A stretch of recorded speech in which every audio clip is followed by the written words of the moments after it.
Chapter 14. The fifth planet was unusual. It was the smallest of them all. There was only enough room on it for a street lamp and a lamplighter. The little prince could not gauge the use of a street lamp and a lamplighter on the planet without people or houses. Still, he thought, it may be that this man is absurd. But he is not as absurd as the king, the show-off, the businessman, or the drunkard. At least his work has some meaning. When he lights his street lamp, it is like he's brought another star to life. Or a flower.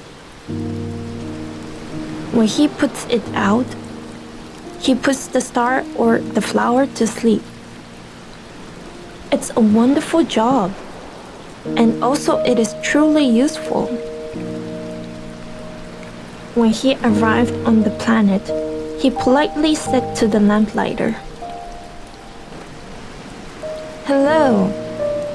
Why have you put your lamp out?" "Those are my orders," said the lamplighter. "I cannot understand," said the little prince. "There is nothing to understand," said the lamplighter. "Orders are orders. Good morning." And he put out his lamp. Then he mopped his forehead with a red checkered handkerchief. "Mine is a tough job. It wasn't so before. I would put the lamp out in the morning and light it in the evening. I had the rest of the day to relax and the night for sleeping. And have the orders changed since then?" "The orders have not changed," said the lamplighter. "That is the problem. The planet turns faster and faster every year, but my orders remain the same." "What then?" asked the little prince. "The planet now revolves once every minute, and I have no time to rest, so every minute I have to light my lamp and then put it out." "That is so amusing." "A day lasts only a minute here." "It is not amusing at all," said the lamplighter. "We have been talking for a month already." "A month?" "Yes. 30 minutes equals 30 days. Good night." And he lighted his lamp again. The little prince watched him. He really liked this lamplighter who was so faithful to his orders. He remembered the sunsets on his own planet. He could watch them by simply moving his chair. He wanted to help his friend. "You know," he said, "I can show you a way to rest whenever you want to." "I want to rest all the time," said the lamplighter. "It is possible for a person to be faithful and lazy at the same time." The little prince explained, "Your planet is very small. It takes only 3 sides to go around it. To be in the light, you need to walk slowly. When you want to rest, you walk. And the day will last as long as you like." "That doesn't do me any good," said the lamplighter. "What I like to do is sleep," That's unlucky, said the little prince. It is unlucky, said the lamplighter. Hello. And he put out his lamp. That man, said the little prince to himself, as he continued on his journey, would be scorned by the king, the show-off, the drunkard, and the businessman. Yet he is the only one who does not seem ridiculous to me. Perhaps it is because he cares for something besides himself. He breathed a sigh of regret and thought, that man is the only one who could have been my friend. But his planet is just too small and wouldn't have room for two people. What the little prince wouldn't admit to himself was that the most exciting aspect of the planet was its 1440 sunsets every 24 hours. Chapter 15. The sixth planet was 10 times bigger than the last. There lived an elderly gentleman who wrote long books. Ah, here comes an explorer, he exclaimed when he saw the little prince. The little prince rested on a table to catch his breath. He had been traveling for so long. Where do you come from? The old gentleman asked. What is that big book? Said the little prince. What are you doing? I am a geographer, the old gentleman said to him. What is a geographer? Asked the little prince. A geographer is a scholar who knows the location of the seas, rivers, towns, mountains, and deserts. That is quite interesting, said the little prince. Here at last is a man with a real job. And he cast a look around the planet. It was the most spectacular planet he had ever seen. Your planet is very beautiful, he said. Does it have oceans? I wouldn't know, said the geographer. Oh, the little prince was disappointed. What about mountains? I couldn't say, said the geographer.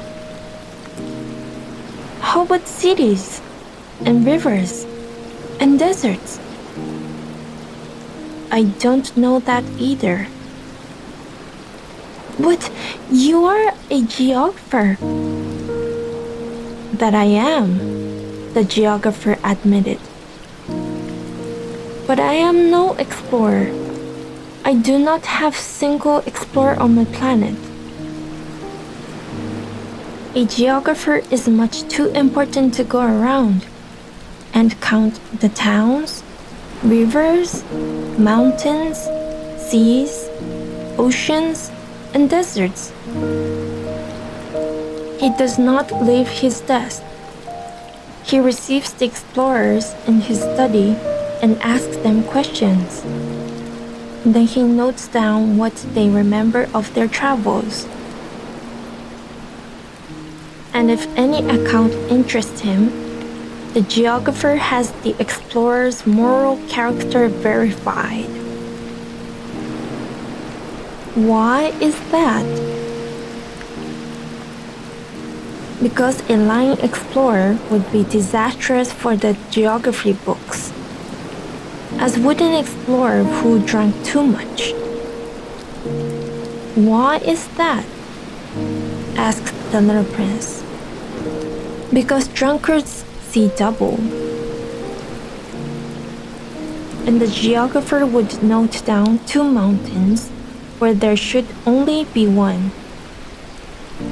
I know a person, said the little prince, who would make a bad explorer. That is possible. Then when the moral character of the explorer is verified, an inquiry is ordered into his discovery.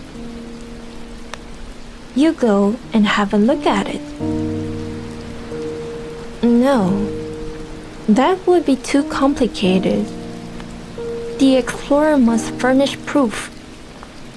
For example, if the discovery is a large mountain, he needs to bring back large rocks. The geographer was suddenly excited. But you come from far away. You are an explorer. You must describe your planet to me. The geographer opened his large notebook and sharpened his pencil. All explorer accounts are written in pencil before they are verified. Once evidence is furnished, these accounts are put down in ink. Well, said the geographer expectantly. Where I come from, said the little prince, it is not very interesting. My planet is very small. There are 3 volcanoes. 2 are active, and the other is extinct. But one never knows. One never knows, repeated the geographer. There is a flower too. We do not record flowers, said the geographer. Why don't you? The flower is the most beautiful thing on my planet. We do not record them, said the geographer. Because they are ephemeral. What does ephemeral mean? Geography books, said the geographer, are serious books. They never go out of date. It is not very often that a mountain moves or the ocean dries up. We write of everlasting facts. But extinct volcanoes may come to life again, the little prince interrupted. And what does ephemeral mean? It doesn't matter to us if volcanoes are extinct or live, said the geographer. What matters to us is the mountain. It does not change. But what does ephemeral mean? Repeated the little prince, who would never let go of a question till he got an answer. It means that which will die. Will my flower die? Certainly it will. My flower is ephemeral, the little prince said to himself, and she has only 4 thorns, with which to defend herself against the world. And I have left her all alone. This is when he felt the first stab of regret. But he tried to be cheerful. Which planet would you advise me to visit? He asked. The planet Earth, replied the geographer. We have heard good things about it. And the little prince went away, thinking of his flower.